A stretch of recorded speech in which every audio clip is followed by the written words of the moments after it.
Out of these 260 sheep in this farm, it's only 40 that I bought. The rest are born in this farm. Well, listen, I was living in England and I chose to come back home. And if I'm honest with you, when I was coming home, I didn't think about sheep breeding. What was in your mind? Now, when I was coming, I was meant to go fishing. I'm saying to my brothers and sisters out there, come back home and try and invest into agriculture. It's the best place to invest in this country.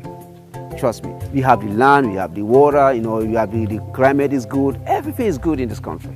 If I know what I knew today, I wouldn't be living here. I would be in Yomi. Trust me. My name is Djallows. I'm the proprietor of the Djallows Farm, and I'm the president of Gambia Sheep Breeders Association. Welcome to the Djallows Farm.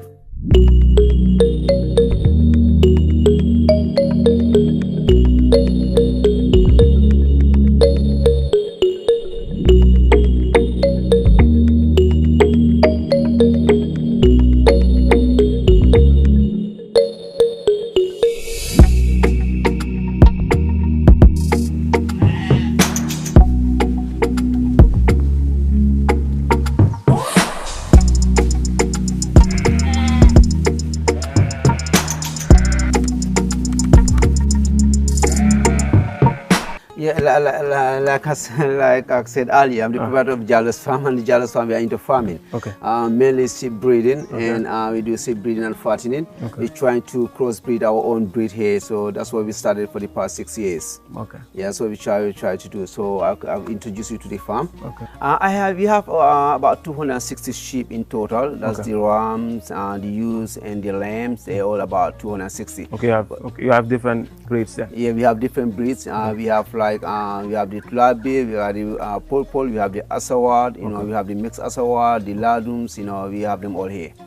Why this business? Come on, man. It's agriculture. It's a virgin area in this country. Yes. You know, it's like, you know, before, people associate agriculture with poverty. Yes. That's the mindset we're trying to change. Okay. You know, so it's like, we're trying to tell people agriculture, sheep breeding in particular, it's not for the poor people. I'm not saying the poor people are not going to, are not supposed to venture into it. Okay. What I'm trying to say is, we shouldn't leave agriculture to the poor people. It's not about consistent farming, it's about commercial farming now. If you look at my farm, it has two phases. You have the first phase and the second phase. And then we go working on the third phase right now. You know, so it's like everything is mapped out. Okay. It's a 10-year program. Okay. We conquer the first 5 years. We are going to the second 5 years. You know, and by the time we finish our 10 years, the Djallows Farm will be something different. What are expectations for the next 2, 3 years, 5 years to come? My expectation is to engineer my own sheep. That's what we're trying to do here. That's not going to be easy, you know. Yeah, you know, we're trying to crossbreed the sheep. We try to have the F1, and then we have the F2, the F3. By the time we have F5, we're going to have a pure breed of the Ladum breed, the fast-growing breed that we're trying to engineer here by ourselves. Which section are we right now? This is the first phase. Okay. We're trying to upgrade the first phase, actually. You know, it's like, well, because what happened was that this was the first one I built. Here, it wasn't like this before. It's just been upgraded, and then from there, I built this one. Okay. And from there, I built this one.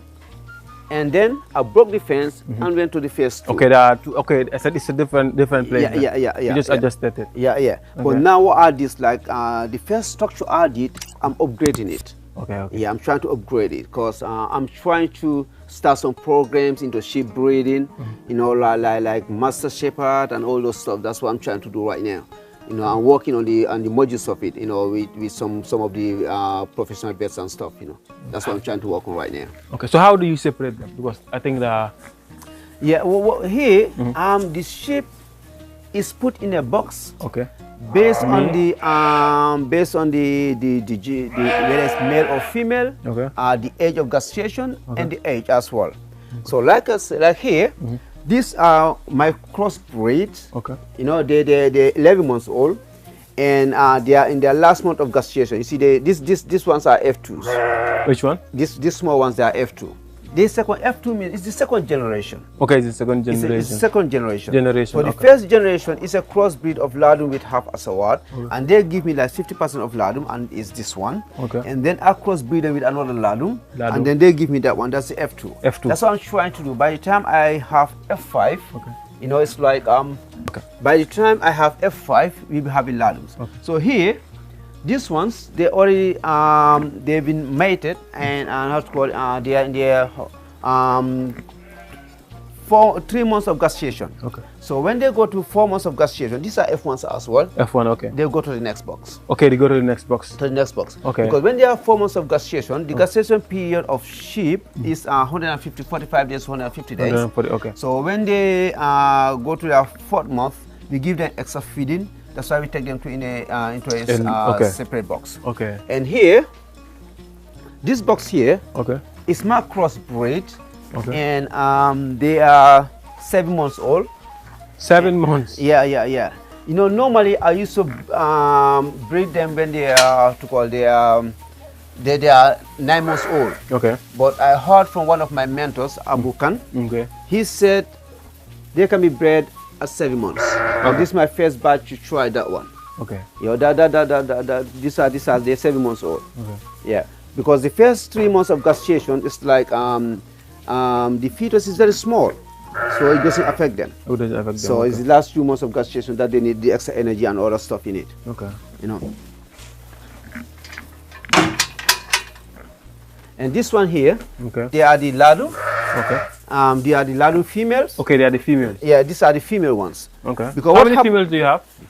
How many females do you have? The ladu ones? Yes. I have about 11 female. 11 females. Yeah, the total number of ladum in the farm is about 26. 26. Yeah, these are the ladu female. These are the ladu. Yeah. Here, these ones they've been mated, okay, and in their first 2 months of gestation. Okay. So that's why they are in one box. Okay. That's Nabu. That one is Madam Djallow. She's you can see her. She's 9 months old. You know, she's the daughter of Picasso.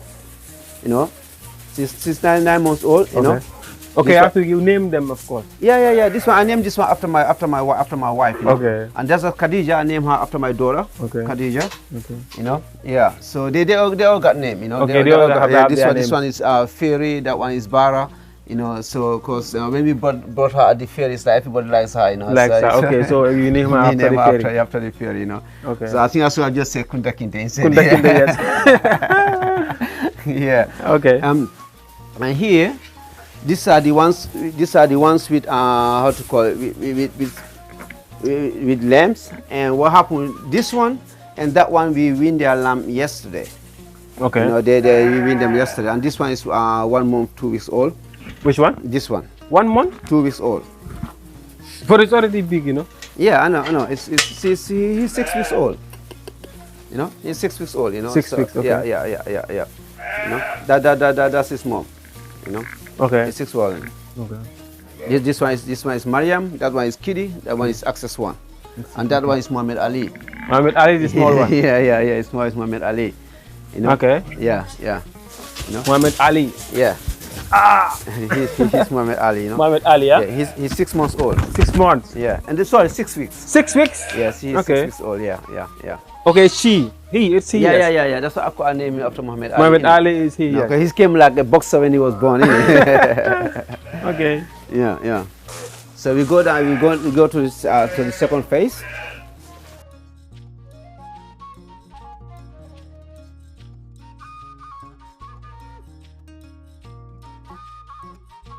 This here is the second phase, because this way where the wall was before. Okay, this was the back of the farm. Okay. And now, you know, I break down the wall. I join the second phase with the first phase. Okay. And as you can see, the first phase was like this before. I'm still trying to upgrade it. So this are some new stuff I put there, and I'm gonna upgrade this place as well, inshallah. Okay. So like I was saying earlier on, the box. The sheep you find in the box is based on the gestation period, yeah, and or the age or the gender. Okay. So here, these are the sheep that are on their 2nd and 3rd month of gestation. Okay. These are the crossbreeds I was trying to crossbreed before. Okay. So these are the one I'm using and crossbreeding them with the ladum, so that I can achieve what I want to achieve. So basically, this they were bred here as well. How many females do you have? Yeah? I got about 150 females at the moment, but I need 1,000. 1,000? Yeah, I need 1,000. Yeah, I need 1,000. You know. I'll tell you one thing. If you have to do something, do it big. That's the bottom line. You know, it's no point doing half an hour. I don't believe in doing things half an hour. Half an hour. Yeah, just go all the way.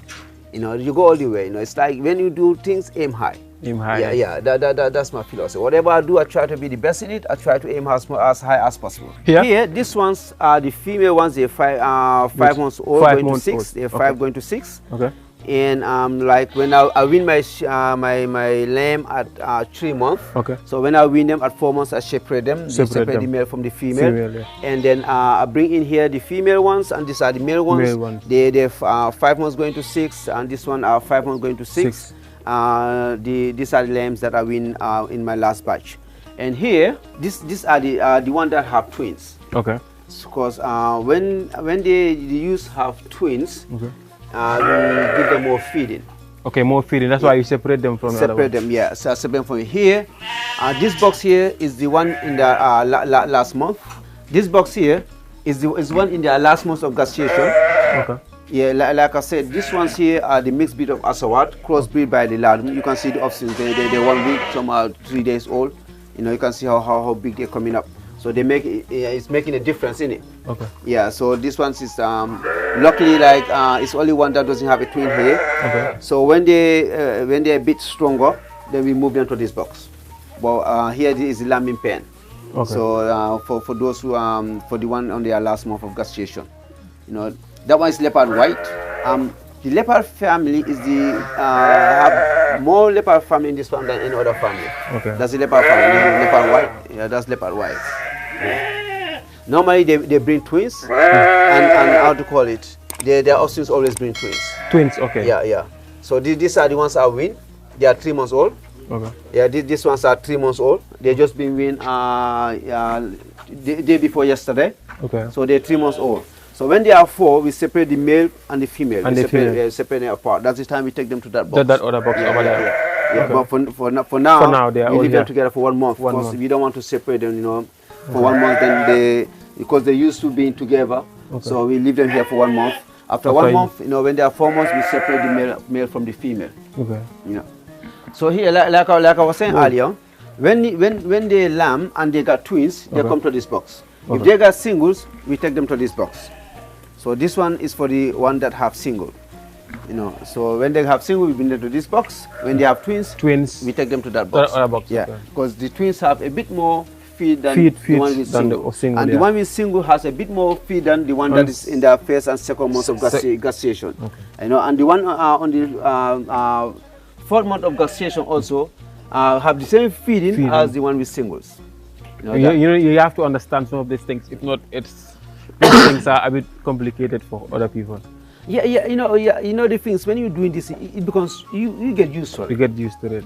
You know, you get used to it. You have to put it in this way, so that you can be able to manage your farm. Manage your farm. You don't just take all the sheep and mix them together. And, you know, no. Because, you know, if I get mix this sheep with the one in their last month of gestation, they might have prolapses at the end of their 4th or how to call it, their 5th month when they are lambing. Because what happens is at the first 2 months of gestation, when they are too fat, you know, it can cause prolapses, it can cause toxemia. So that's what we're trying to avoid. So the first 2 months of gestation, we give them minimal feed just to maintain them. If they have like condition score of 3, it's good. You know, but when they are 4 months of gestation, we give them all the feed they need. And when they're lame as well, we give them all the extra feed, and you know, based on whether they're twins or they're single, or, you know, we give them the extra feed as well. How do you know all of this? Well, listen, I was living in England and I chose to come back home. And if I'm honest with you, when I was coming home, I didn't think about sheep breeding. What was in your mind? No, when I was coming, I was meant to go fishing. Fishing? Fullerman fishing? Fullerman who wants to go into fishing. They said, listen, this year said they will not fish. Let the Fullerman go and fish, No, the thing is, my intention was I wanted to go fishing. Fishing, okay. You know, because one day I was at Tesco's and I bought a fish for £6. And I said, hang on a minute, one fish, £6. We got the ocean, man. So I'm going to go to Gambia and start fishing, you know? Okay. And when I came in, I did all my feasibility studies and I mobilized my resources and all that stuff.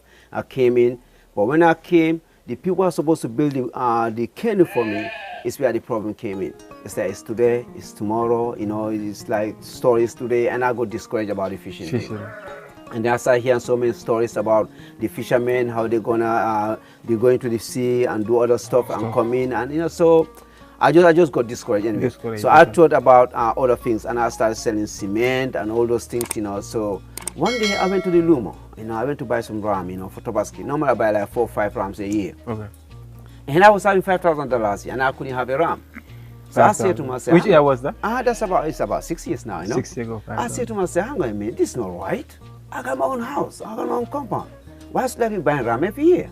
So after Tobaski, I went to buy some small rams, you know. But I wasn't bothered about breed. I didn't know about breed anyway. I just went to Abuka and I started buying, you know. And I was talking to my friend. He says to me, listen, it's not how many sheep you have, it's how many good rams you have. That's where the problem is. So I said to him, hang on a minute. So I went back to Abuko. He started telling me this breed is good, this one is good, this one is good, and I started buying them. So I was sitting there one day and I bought a female one. And when that one lambed, and I was sitting there just admiring, you know, the lamb. And I said, man, why can't I just breed? That way I can use my own breed and sell it. That's how the idea came. So it was not planned? No, it was not planned. So I went on the internet, started doing research on animal feed, animal husbandry, and all those things, you know. So I sold all the rams again, and I went and bought female one and one ram. Female? I bought some ewes and one ram. You know, that's how I started with 6. 6, because you started with 6? I started with 6 at my house, you know. And then I started, you know, how to call, I started looking after them, and you know, the passion came in, and I love it, man. I used to stay in that pen till 2 o'clock in the morning, you know. It becomes a life for you now. He is like, sometimes they have to call me, Daddy, when are you coming home? I said, baby, I'm on my way home. Yeah, you know, it's a nice place to be. Trust me. I got some of my best enjoyments in here at the farm. Okay. You know, I look forward to coming to this farm every day. It's like if I don't come to this farm for a day, it's like I've missed a lot, you know. So whatever I do it and finish with it, and then I come to the farm. And the weekend I come with the family, you know. So it's our place. Like yeah. So it's a place that I spend so much time in. And that's how I started. And then somebody says to me, you need to have a good breed to crossbreed them, because I was using the Tulabi, the Asawat, and the Polpol. And those breeds will take me like 1 year, 6 months before they mature. You know, then I was introduced with the Asawat, with the Bali and Asawat. And then I started seeing the difference in the the rate of growth of the sheep. You know, so most of the sheep here, they're mixed breed of Asawat. You know, a good friend of mine, Barry, says to me, listen, bro, you know, you need to use the ladder. I said, what do you mean by ladder? I said, man, Gambian people love big ears. He said, listen, it's not about big ears. It's about faster growing rams. You know. So he sold me EJ. I bought EJ from him. I named EJ after myself. So when I bought him, I called him EJ. So I brought him, and then the offspring started coming, and I said, okay, that's the right thing to do. So then I started buying more ladum. You know, when I started buying more ladum, because I wanted to crossbreed the ladum with the half-breed of Asawat, and then crossbreed them to have F1, F2, F3, F4. By the time I have F5, I will have a pure ladum. So in the next 5 years, you come to this farm, most of my breed will be ladum. And then I will not be selling expensive. Because now they are my breed. I will still sell them cheap. Because you'll have enough. Exactly, like an ordinary sheep. Okay. So that's what I'm trying to do here. Okay. Yeah. What advice do you have for people who are who are in the Europe or in the Americas and afraid to come back to invest? Yeah, I say, brother, man, forget about the hours. They're too stressful. They're too stressful. You know, it's like your life is like an alarm clock.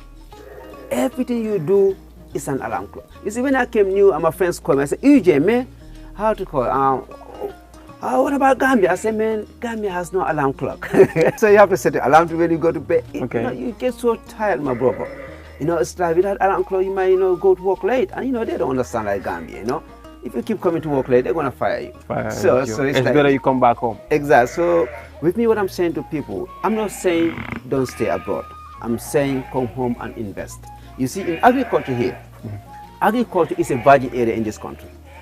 It's a virgin area. Anything, any field of, in any department in agriculture, any department try, crops, farming, animal husbandry is a virgin area.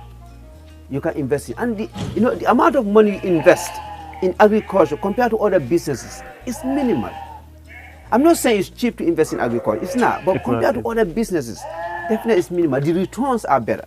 It takes time. I always tell people, it's like, this is something that, you know, you have to wait for it. Okay, it needs patience. You need patience. You know, you don't expect just to come in. Look at my this sheep. I've been crossbreeding this thing for the past 6 years.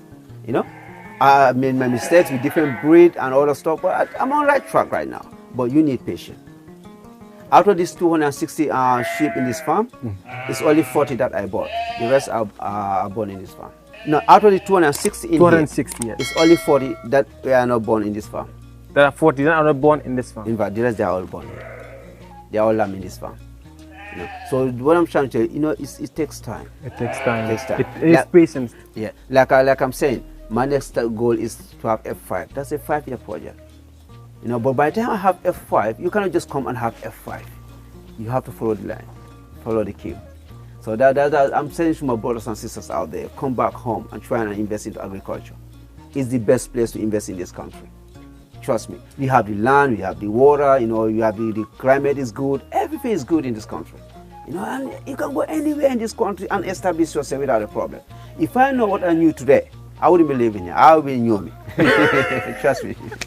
I will be in Nyomi. You know, I would have gone to Nyomi. Because it's good talking to you, because most of us, people like us, you know, our concept is if you don't go to the Europe or in America, you're never gonna make it. Listen, but this is a mind change for many people. But I'll tell you one thing: this farm, the money I'm investing in this farm is not from Europe. It's from Gambia. It's from the Gambia. Yeah, it's from the Gambia. If I succeed, don't tell me he went to Europe and brought money and invested in farming. No, this is Gambian money. Gambian money. I'm trying to prove something here. This farm, when I started it, and I told all my friends, what I'm going to spend in the farm is money. I'm going to use this farm and make the money in this country. This money I'm making here is not money I took from Europe to invest in this farm. No. Some people might just see me, they knew how I started. My farm manager knew how we started. I started with him, you know, at home. So they knew how, like I said, all these people, they were born here. You know, so you understand. Look at this box. Let me see. Which shape is not being born? Maybe that one, spotty neck, black neck, and which one? Black saddle. Those are the only ones that are not born. These are the only three that is not born in this farm. Like in 25 or? In this box, all these you are seeing. Only these three? Only these three. So you see? Every 7 months they will lamb. Every 7 months. You know? Every 7 months they will lamb. It's a fast business and an investment, but it also needs patience. That's what it needs patience. Yeah. Every 7 months, you know, my project plan is like for every 7 months. And this was given to me by Dr. Karen. He says he's a doctor in South Africa. She did help me a lot. Definitely. When I started and I met her online, she pushed me through, gave me a project plan. And if I have problems, I call her. She's great. She inspired me a lot and she supports me a lot. Yeah. This is the only problem we have in this country is the vets. You know, that's one of our constraints. We don't have enough vets in this country.